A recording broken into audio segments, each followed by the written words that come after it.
هنشوف مع بعض النهاردة بالرول الكرتون ده فكرة جميلة جدا وسهلة وبسيطة. ودي القاعدة اللي هي بتيجي تحت التورتة. انا غسلتها ونضفتها واستغلتها معاكم في الفكرة دي النهاردة، والفكرة سهلة خالص جدا. يعني اول حاجة هثبت الرول ده على القاعدة بتاعة التورتة بالشكل ده بمسدس الشمع.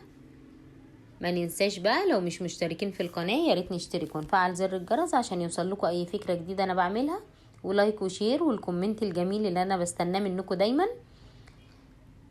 كده بقى عندي الرول متثبت في القاعدة زي ما احنا شايفين كده. الخطوة اللي بعد كده ان انا هبدأ ارش السبراي كده، هرج وارش كل شوية، هرج وارش.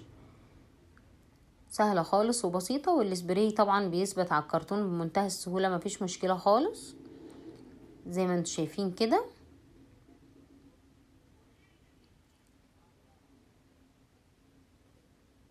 كده تمام.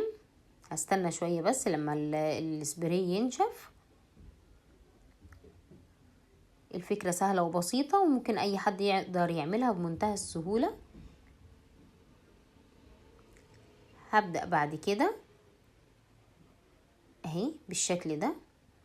كل اللي انا هعمله ان انا بعد كده هشيل الكرتونة اللي انا شايلاها اللي انا فرشاها تحت السبراي ده، وبعد كده هبدأ استخدمها زي فازة بس هتتثبت على الحيطة.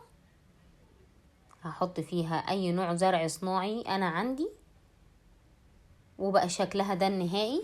ايه رأيكم؟ يا رب الفكرة تكون عجبتكم. الموضوع سهل خالص وبسيط، واستنوني في فيديو جديد وفكرة جديدة.